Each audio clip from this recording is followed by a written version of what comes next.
David Rennie, The Economist's geopolitics editor. This evening, I'll be hosting the first episode of my new video show, Inside. The show's a chance to have serious conversations with the people in the room when big decisions are made about how the world runs. My first guest is Kaja Kallas. She's the former Prime Minister of Estonia, and now... Hello, everyone. Welcome to the first edition of CEPI's Policymaker Discussion. Today, we are excited to have one of the leading experts in Cameroon when it comes to SME development. He currently works with the Ministry of Small and Medium-Sized Enterprises. Mr. Gilbert Ngenge is the regional chief for the Ministry of Small and Medium-Sized Enterprises in Cameroon, and his career has centered on public service and contributing to the development and implementation of the ministry's program at the regional level. Now, he's also ensuring that he manages and coordinates work with various local governments, non-governmental partners, international partners, civil society organizations like ourselves to effectively benefits the local population. And he also works directly on the forefront on regional employment challenges to enhance the skill sets of the local workforce in Cameroon. So Mr. Ngenge Albert, welcome to CEPI, and it's good to have you on this call.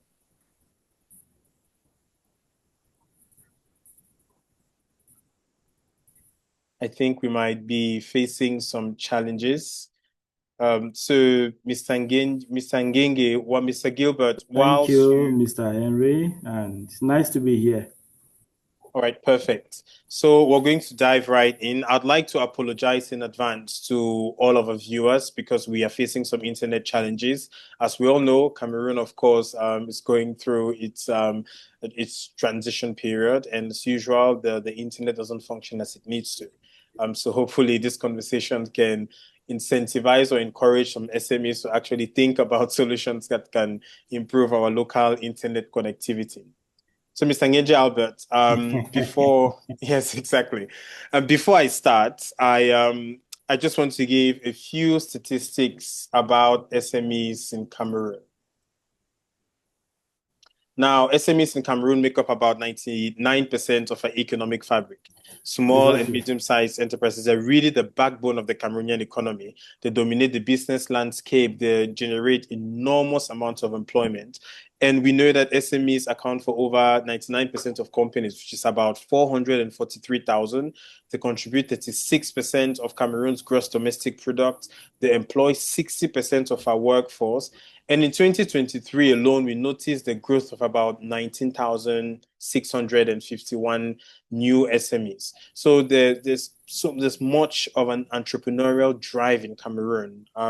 Economic freedom, entrepreneurship is something that is really rooted in the DNAs of Cameroonians. And the majority of these SMEs we find were concentrated in the major cities like Douala and Yaoundé. And very small enterprises who have less than 5 employees tend to have a turnover of about less than 15 million. Those between 16 and 20 employees tend to range between 15 million and 250 million. And the medium enterprises who have between 21 and 100 employees tend to have an annual turnover of about 250 to 3 billion. So this is just a brief overview of the current landscape for SMEs in Cameroon. But I'd like us to jump right in because we know every year, every day, we talk about the challenges that SMEs face. But I would like you to describe the development of SMEs in Cameroon. Yes, Mr. Henri Kouam, thank you very much for this opportunity to be able to express what is being done so far as to what concerns the development and the promotion of SMEs in the country.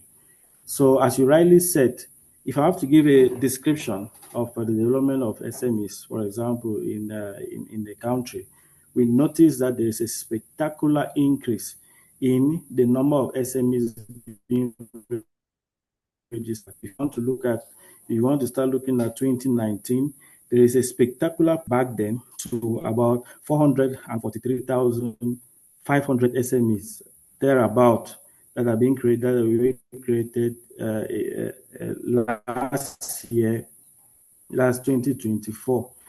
So we see a increase of about 12 point. It is just translating into the fact that Cameroonians, first of all, they have entrepreneurship in their DNA, and with the measures that have been kept in place by the government and specifically through the Ministry of Small and Medium-Sized Enterprises, we are able to see how this entrepreneurial drive, as you said, can be translated into formal activities. That's the reason why you see how these numbers are booming. The numbers are booming, and they are not ready they are to around 300, 400,000 is a lot for a small country like Cameroon with 33 million people. I'm telling you, yes, it is a lot. And one thing that is also very, very striking.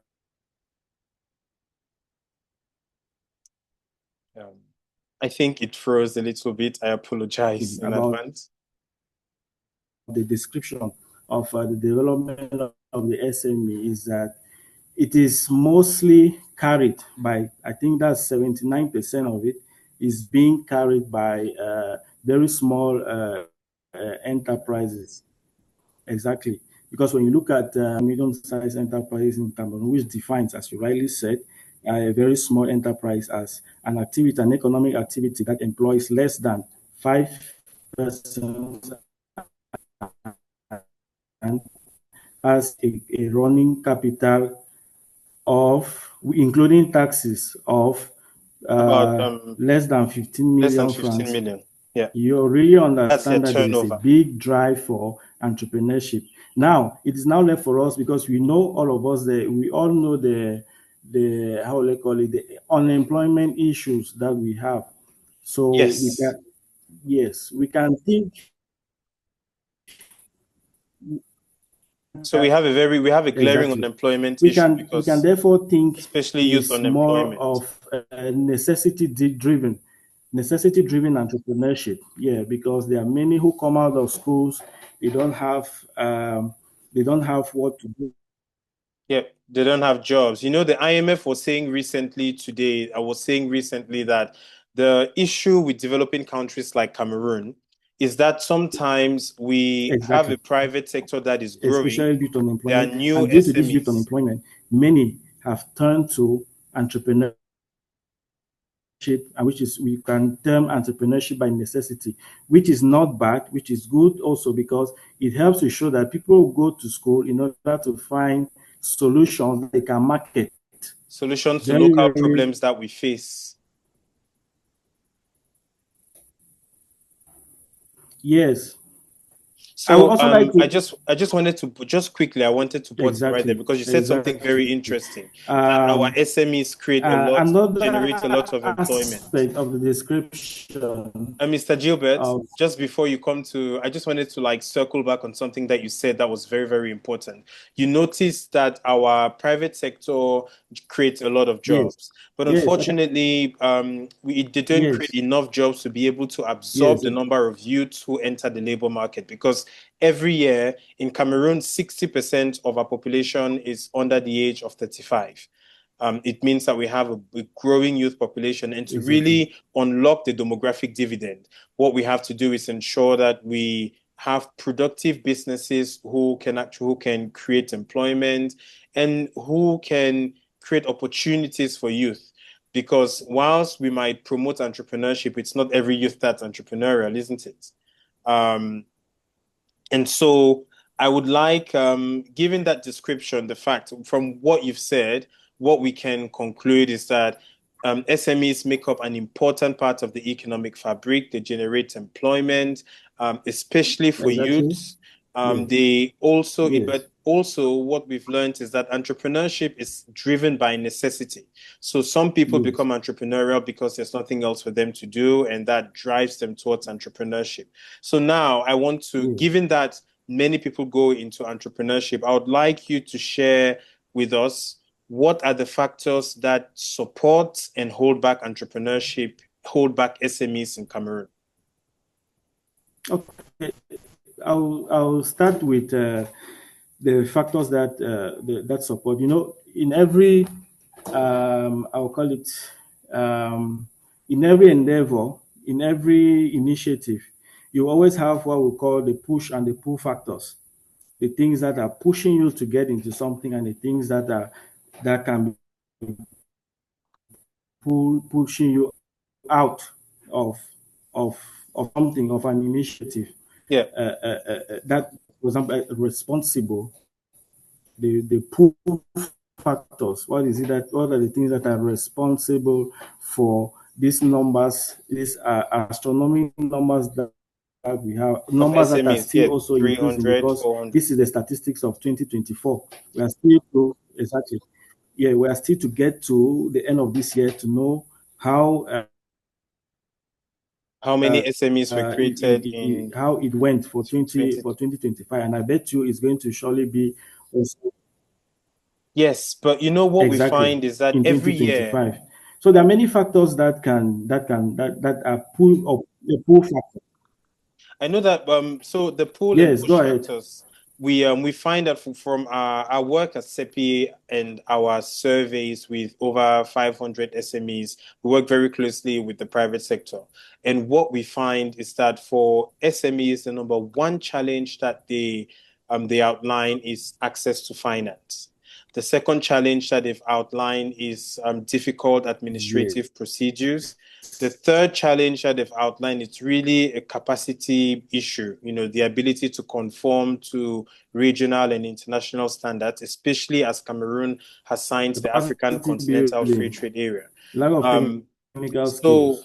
Yes, lack of technical skills, essentially. So with that being said, we've faced the same problem now for the last decade.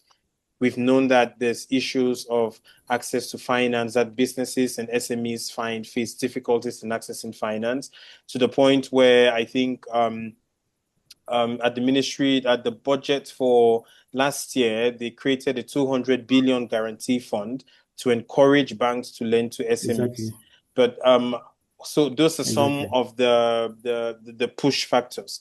Now, in terms of the pull factors, yes. In terms of the pull factors, what encourages people, what's really driving SME development and SME growth here in Cameroon? You just mentioned one of them. I want to remain, it's true that I'm not limited to, but let me start with the confines of the ministry. Yes. So you mentioned one very important factor, which is that of the 200 million guarantee fund that was signed by the minister. Yes, that's one. That's a very big, and that was since 2023. And every year it is being reconducted. Yes. You have also we have at the level of the ministry, we have also incubation structures that we are actually promoting very, very seriously. Incubation structures. That means that we want to get to the point where through these incubation structures that is being supported through the state by the ministry, giving, financial and even technical assistance, get to the point where entrepreneurship or entrepreneurs are professional. It shouldn't just be a buy and sell, because many people make a lot of mistakes just thinking that buying and selling is what you call entrepreneurship. But I think entrepreneurship goes deeper than that. Yes, it's creating value, finding a solution to a problem that a society actually faces. So if you look at an example, is people like Tagus drone, for example. They make drones that are used in agriculture, in defense. There's a plethora of companies. Go on. Yes, Roland. You have, for example, Roland from Undam. Roland from Undam. He does the green farming. Exactly. Green ventures. Essentially, creating fruits, and indoor farming is something which is very new in Cameroon, and he's kind of democratizing and accelerating that. So there's no shortage of SMEs. It's about making sure that just simply buying and selling doesn't qualify as the type of entrepreneurship that we want to promote. Exactly. Because that type of entrepreneurship also creates a limited amount of jobs. Whereas if you have someone who makes cassava flour, or you have someone who makes plantain flour, and those are actually quite labor intensive, and so they have much more of an opportunity to actually generate local employment. Exactly.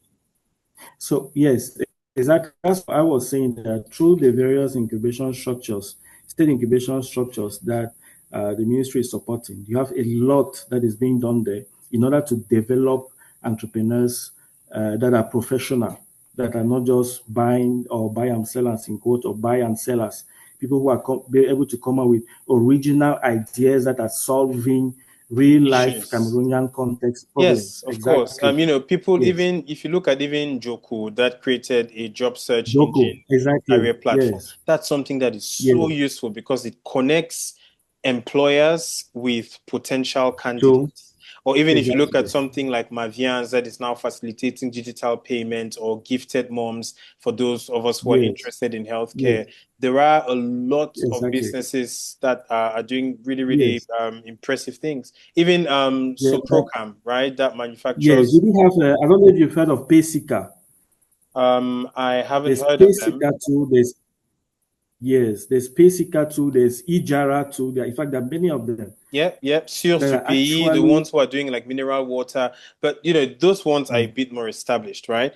But the challenge that we face in Cameroon is that sometimes you have an SME that makes cassava flour, but in order for them to formalize their business, open a formal business account, brand their products properly, have their products certified by ANO, l'Agence de normes et de la réglementation.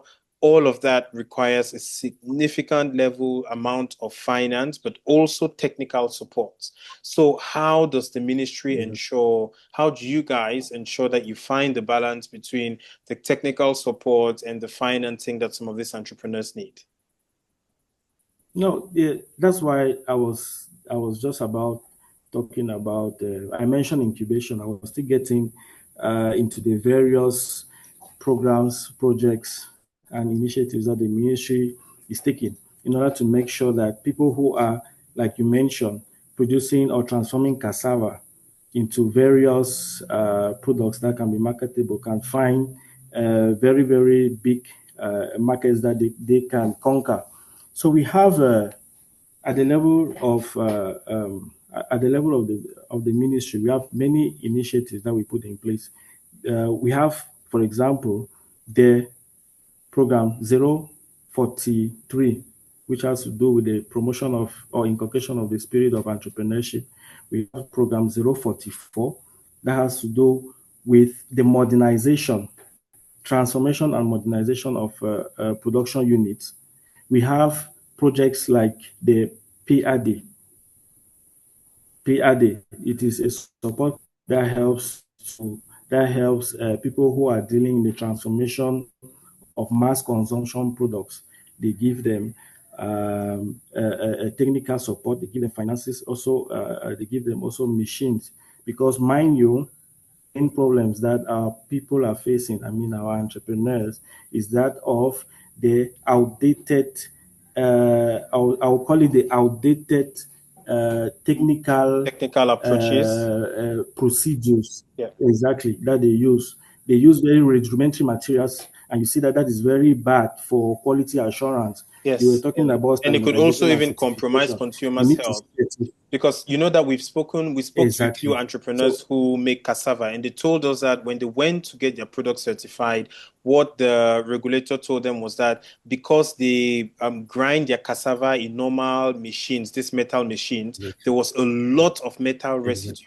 And it's after that they told them that they have to use what they call oxidized machines, so that there's no residue of like metals. Because sometimes if somebody invests in making 5 tons or 100 tons of cassava flour and they cannot sell it into a market, it can actually be quite costly. So yes, our methods are quite rudimentary, and we really have to advance and accelerate solutions that are actually practical and useful. So sorry to cut you. Exactly. So I was No, it's okay. It's a discussion. So, so I was saying that you have that program that helps to do that. It gives financial, technical, and material support to the entrepreneurs, and then you have what we call the approved management.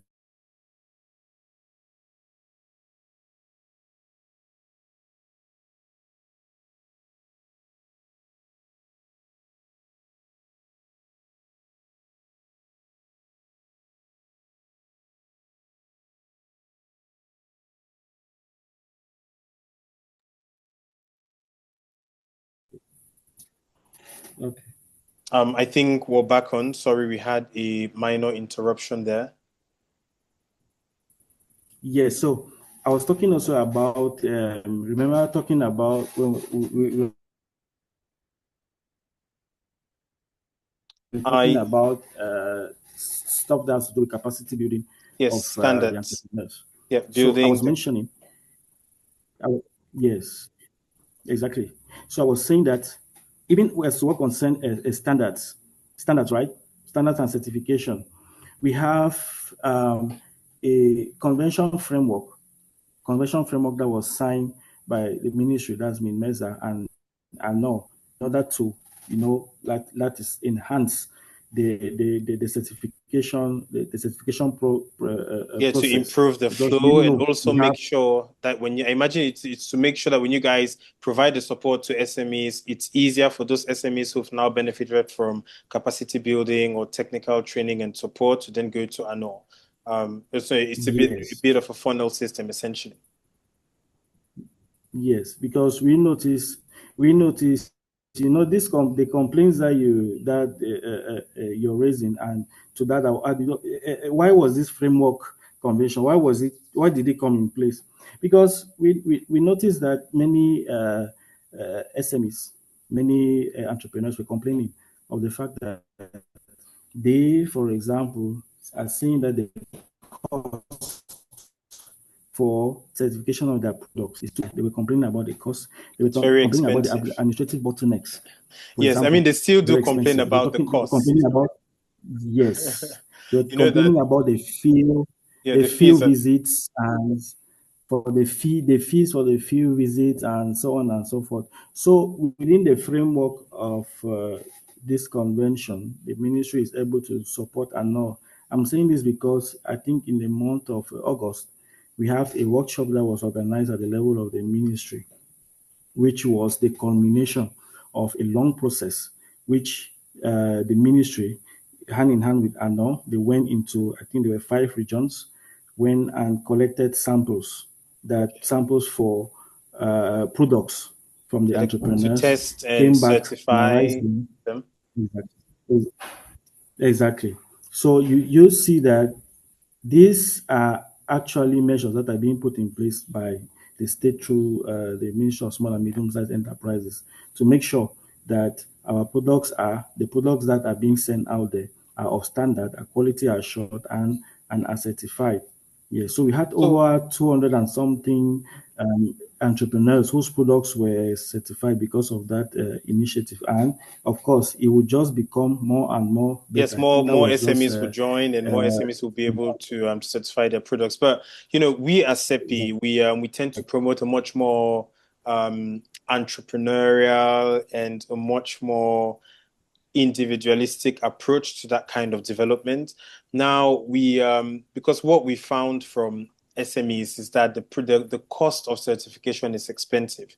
And so what we have been suggesting to our friends at the Ministry of Finance and what we're suggesting to you is that maybe rather than subsidize 500 people every single year, maybe the government could think about reducing the cost of certification by, say, 25%, because the government is spending close to 4 billion every single year on various types of supports to SMEs. And following up on all those different programs can be, first of all, it's bureaucratic, it's highly administrative, and it's just, so it can be construed as a bit of a waste of resources. So I wanted to just get your thoughts on this. Is it, we are already advocating for it. We've sent our reports and letters broadly, but Is it something that the government can envisage? If not now, maybe in the future, once they've seen how their programs work. And the reason I'm asking this is because yes, some businesses are not located close to you guys. And so it might be difficult for them to benefit from any type of centralized support. And so is this something that we, going forward, we can consider just to make sure that more people actually have access to the certification process? yes, I understand. I understand your preoccupation, and that is what you're proposing is one of the things that is is in our minds as proposals to the hierarchy, because mind you, we also notice that centralization of the agency is also a huge problem. Yeah, it A very imposes a huge problem huge because administrative cost on you guys, and just even exactly, in terms of like the time constraint, exactly. it's a huge cost. Yeah. It's a huge cost, and one other thing about the centralization of the ANO is that we are observing, we observe that even at the level of sensitization, but because mind you, there are many who are either even not informed. I'm talking about entrepreneurs who are Yes. not informed or are ill-informed of the process of certification Of the and procedures for standardization. certifications. So Yes, you yes, see, yes. exactly.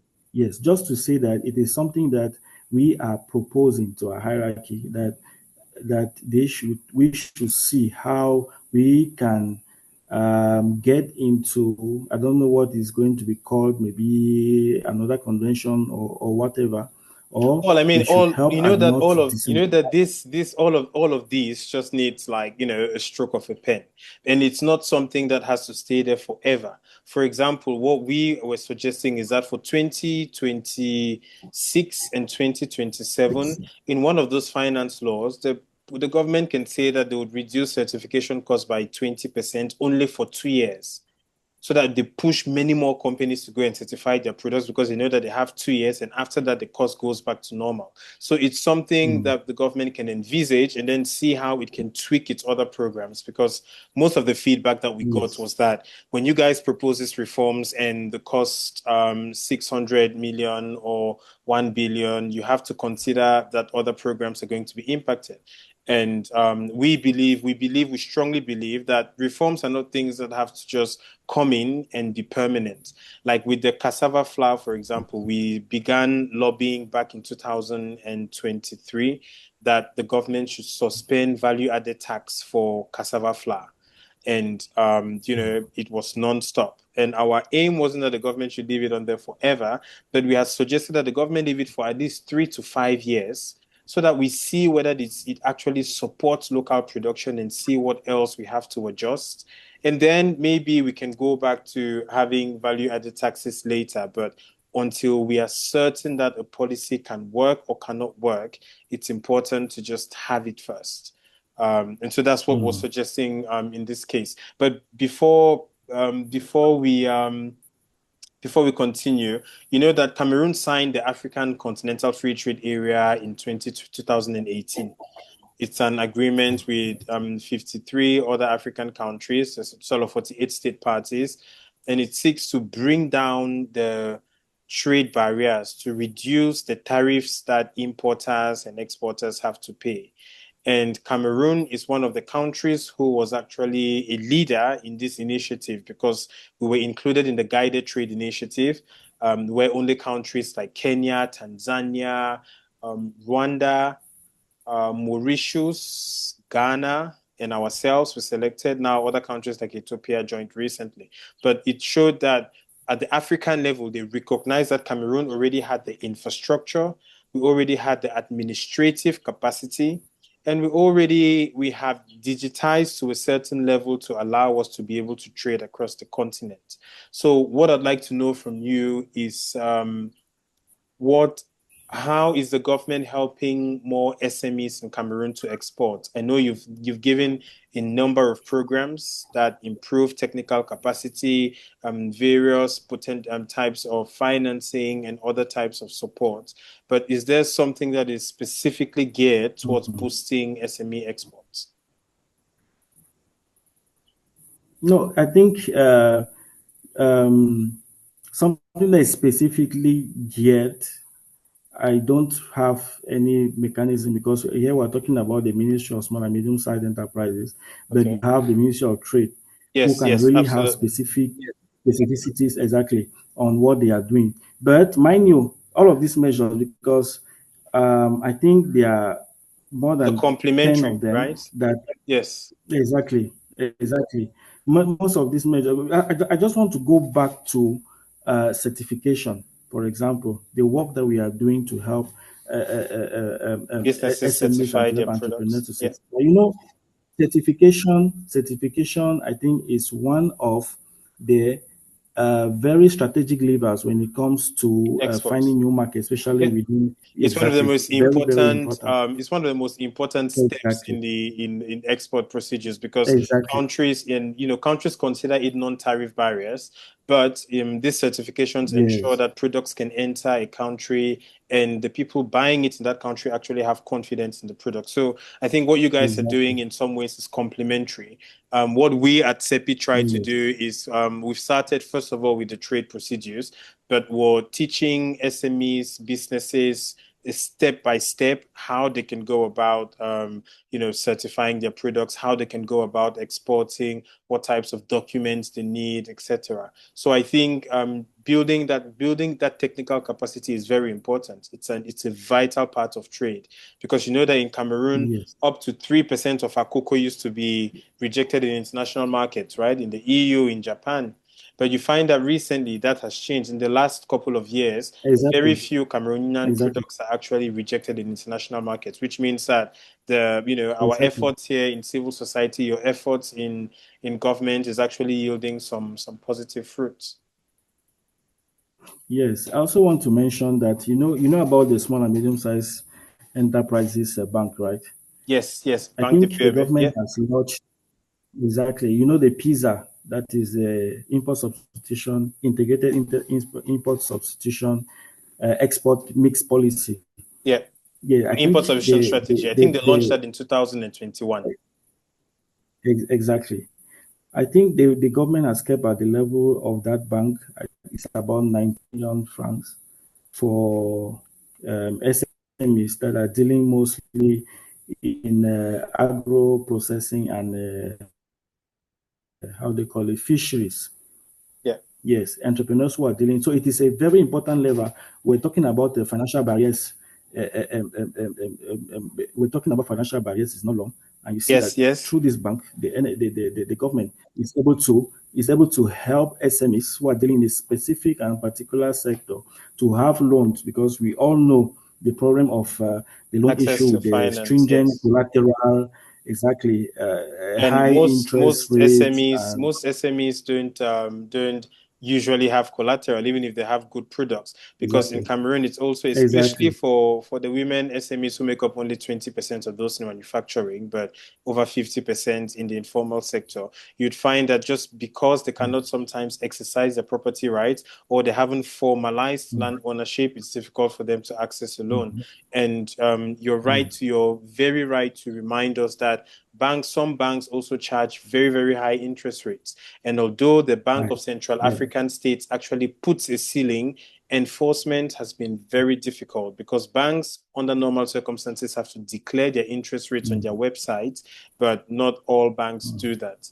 Whereas, the Bank of Small and Medium-Sized Enterprises has given up to 17 billion in credit to over 4,000 different enterprises. So I think it's unfortunately, we at CEPI strongly believe that it's better to create an enabling environment for other banks to operate, so that they can actually provide the financing for SMEs, because the government alone is unable to fund every single business, right? Exactly. Exactly.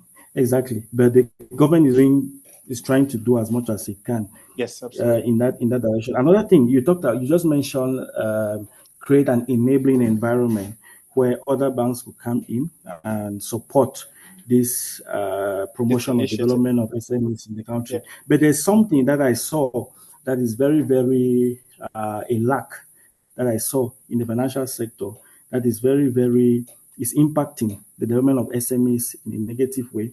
What is that? Abroad we've heard of angel investors. Angel investors, yes. Private equity. Crowdfunding. Exactly. Yes. And then we've heard of, how do they call it? There's this other one, I've forgotten the name. Not mezzanine but you finance. see that these are other Mezzanine financial finance. levers. Yeah. Exactly. These are other financial levers that SMEs could bank on in order to develop their activities. But when you look at the rate at which those type of financial services or opportunities have integrated our own ecosystem, it is very, very low. I don't even know that's if true. You have the likes of SMEs. You're right to point that out, because you know that private equity, like Faco Capital, for example, they're looking for the very high risk, high reward, right? So they're looking for businesses, one, Exactly. who are already established, two, who've demonstrated that they have a viable market, and three, who are profitable. Now, most SMEs in Cameroon may be profitable, but they might not meet the threshold for private equity type investors. Now, in the banking sector, what we found is that the challenge really comes with enforcement, because the Minister of Finance said that all banks in Cameroon have to provide 19 or 21 services for free. So if you go into a bank and you want a bank statement, you don't have to pay for it. If you want to open an account, you don't have to pay for it. If you want proof of account, you don't have to pay for it. But, none of that is being enforced rigorously. Exactly. And so what we're telling policymakers is that they shouldn't go and heckle the banks. They shouldn't go and and try and enforce it, because it's going to cost them more if they try to enforce such a law, because there's too many services. What they should have done instead is put a cap on the amount that banks can charge customers. For example, if they say that every month no individual should pay more than 5,000 for their bank account, no business should pay more than 10,000 for their bank account. It means that no matter what they do with the services, it has to stay under those amounts. That would actually encourage greater financial inclusion. And one point you mentioned that we have to think of other innovative tools. Another tool that we are encouraging banks to use as well is new methods of credit scoring, because traditional methods of banking require collateral, which excludes many people from the financial system, whereas banks can use mobile money data, payment of bills, other forms of data to actually build a profile for their consumers and for their customers, and actually lend to them on that basis. And this isn't something that's new, right? Some banks are working with fintechs and trying out internal models. For example, we know of Prima Finance and Investment, who is building and testing a credit scoring system. Afriland has a partnership with some fintech companies to achieve that as well. But we have to make sure that it becomes mainstream, so that SMEs who don't have land titles, who don't have collateral, can also go into a bank and borrow and expand and grow their business. Another thing that I've noticed that is a huge problem is the information gap, awareness gap. Yes. When you look at all the services of the ministry, for example, I'll take our ministry, for example, or all the measures that the government is putting in place, sometimes even in conjunction with development partners. Yes, I think it's important. You know, Mr. Gilbert, I think it's important that we point out that the point of policy is not to make it so, government focused, right? Because policy is there to provide SMEs with choice. Because yes, the government has some programs, but we at TEPI, we have the Trade for You program. We train on average 1,050 people every year on marketing, on business plans, on export procedures, on certification, on accessing finance, on financial inclusion. So there are the point is that the government policymakers like yourselves obviously have to think about how we create an enabling environment that encourages businesses to lend. And I think we've started doing that, like with the 200 billion guarantee fund. If an SME doesn't have a collateral, the bank lends to them. And then if the SME doesn't repay, they go and they actually get the payment back from that guarantee fund. But you know that the challenge has been, how do we make sure that those measures that you guys put in place work better to incentivize private sector-led development? Because what we heard from some banks, we speak to quite a few banks regularly here in Yaoundé. And what we heard from the banks is that yes, the 200 billion fund might be available, but in order for you to access that fund, it's not clear what the procedures are. It's very, very bureaucratic. And so that's why initially when it was launched, it was pushed later back to 2023, because the first try, I think in 2021, didn't work as expected. So how can we make sure that we actually improve that coordination process where the enabling aspects of policy function better for the private sector? Yes, so it is it's a real problem. It's a real problem that we are all facing. I think that has to do with the implementation of the policy. Yes. From when the policy is drafted, when it's enacted, when it's adopted, and the actual implementation, there are usually a lot of gaps. Yes. There are usually a lot of gaps, but yes, not only information asymmetry as one of those gaps, but also even the state capacity to implement a particular reform is equally something that we have to think carefully at. Because if we take this example of the 200 billion guarantee fund, you'd find that some banks, for example, while it was open to banks and APECAM went and signed, this partnership with the government led by Gwendolyn Abuna of EcoBank, you'd find that some regional directors and some directors of major banks told us that they didn't know how to access those funds, which means that what the government, do you think if policymakers just made the information available, it would help? Like if just explain to banks what are the steps to access the funds, what happens if you have a defaulter, how do you recover the loan amount, all of those. Like, do you think publicizing that information will help? I think that's one of the basic steps. If people are not aware of something, how would they profit from the thing? That's one of the basics. That's why I spoke about the awareness gap. There's a huge awareness gap. You're talking about the banks. The last week, I received a promoter who is interested in this guarantee fund. But when he was talking to one of the I'll call it cadres in one of the banks, and he's clueless. He doesn't know what he's talking about. He's instead asking him to go and come back when the general manager is going to be around. So it's to tell you that even at the level of the banks, there is a big issue. They don't even know about it. Yes, they don't even know, because you can only implement something. You can only act on something that you know already. You can, and when you act on it, you're able to see the real gaps in your action before you are able now to bring corrections to the policy. But if people are not even first of all aware that there is something that exists like that, how is it going to? It's not going to work. It will be a policy that will come, and then that will be in paper only. After some time, they'll say it doesn't work. Yes, they'll say it doesn't work, but the funds exactly that maybe it's not working, and then well, Mr. I think people should. I want to take for example the example of the services that you were talking about. The different services.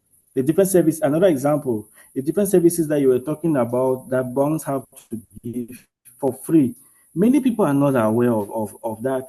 They know that, just the case of the bank statement, for example, they know that they have to pay 5,000, others go even to 12,000 francs to have a bank statement, which is their right.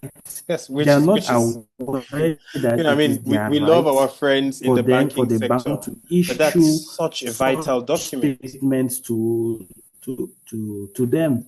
So there are many of those things that many people are not aware. So, to conclude, Really appalling. So I really think that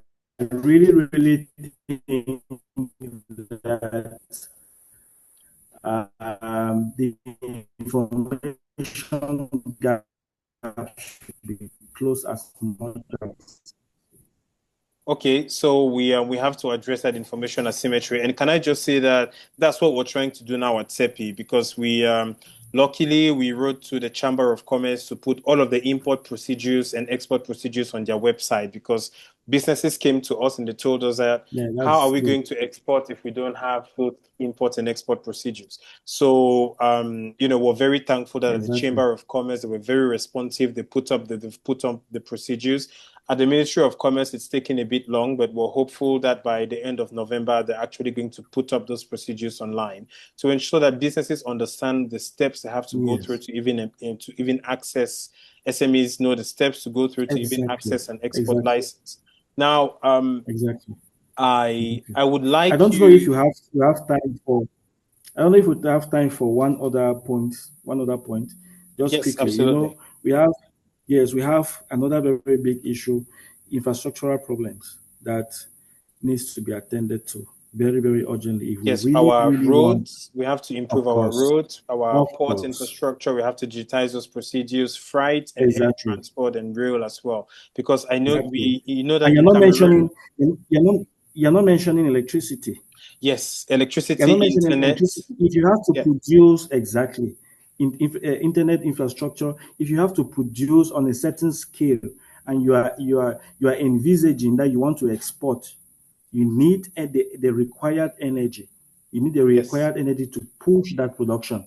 Absolutely. So because there are many of these those yes. For example, I think can I just say that when it comes to infrastructure, like with our roads, we've only graded 10,000 kilometers of roads since independence, which means that on average, we grade about 180 to 190 kilometers of road. That's not acceptable. What we are pushing for now with the Ministry of Transport, Urban Development, Public Works, is that we should set ourselves a quantitative target, because every country in Africa that has reached a certain level of development was grading a minimum of 500 to 1,500 kilometers of road, all of them. So we have to set ourselves a target of 1,000 or 1,500 kilometers to do every single year, and then 500 kilometers of the regional roads to ensure that we're connecting to Gabon or connecting to Central African Republic properly. That would advance us a lot more. But yeah, we hope that if we set, and also those targets will ensure that we can hold ourselves to account every year, whether we're achieving those or not.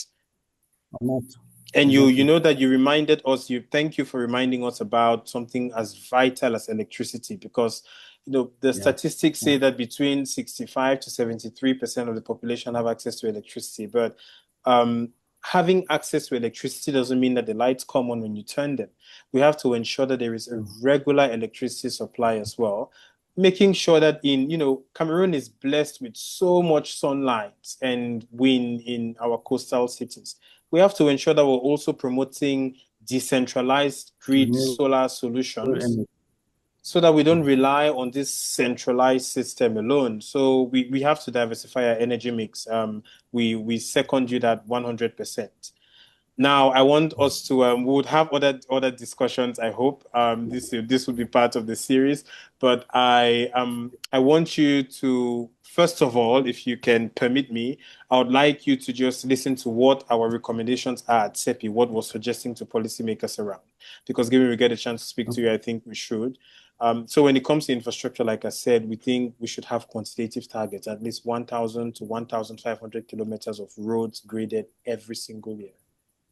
When it comes to internet, we have to the three concessions that we're giving to Camtel is good, but we have to open up the communication sector by allowing companies like Starlink to come in, so that over time it would reduce not only Starlink but also other companies in Asia, so that when they come into the market and 1 gigabyte costs 100 francs, then people are going to be innovating more and innovating differently. True.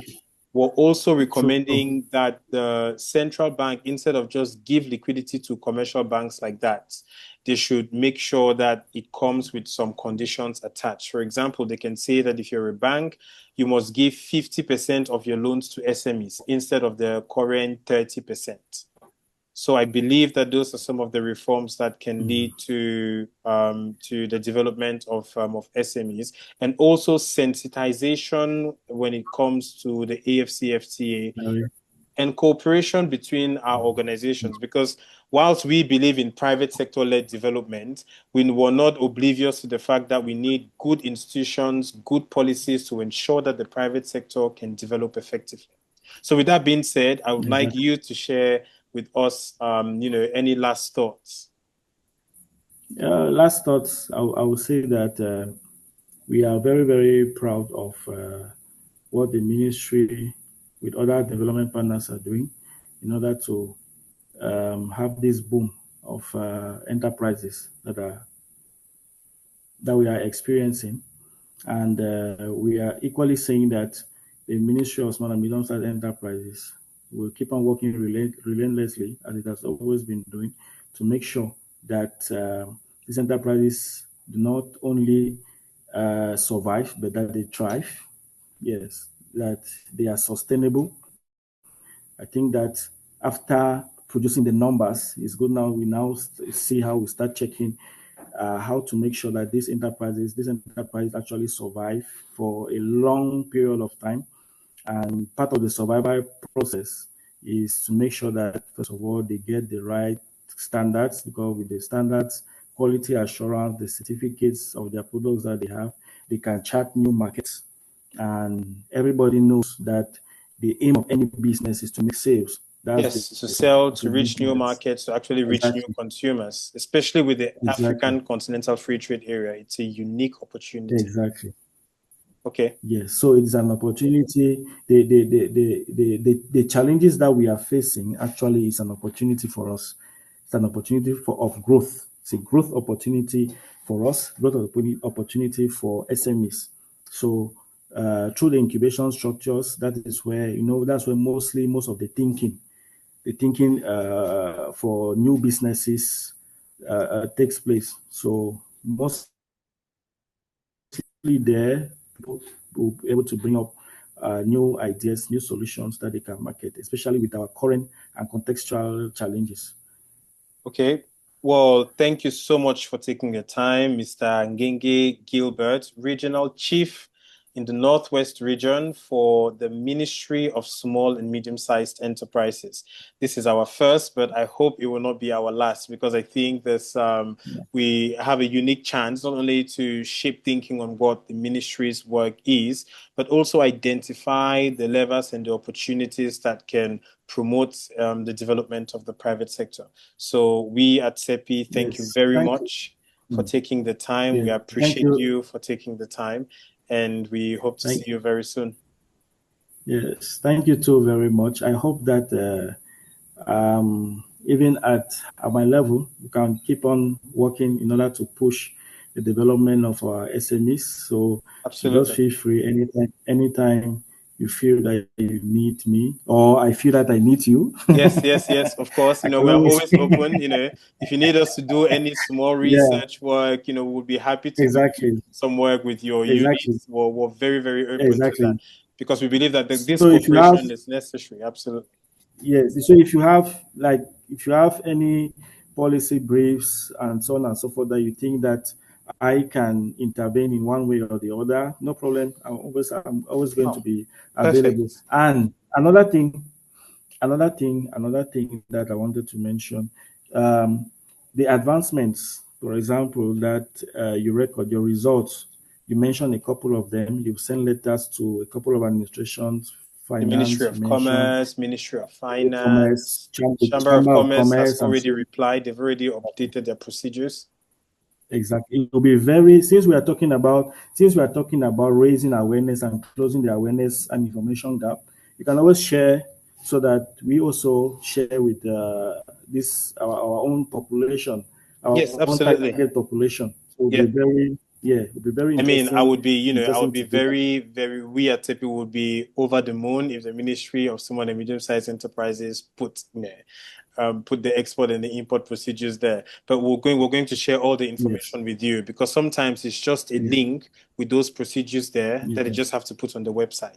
So we'll share that with you after, and yes, we'll see how we can continue to work together. Then that would be great. All right. Well, thank you so much for taking the time, and I wish you a wonderful day ahead. Goodbye. Same to you. Bye-bye.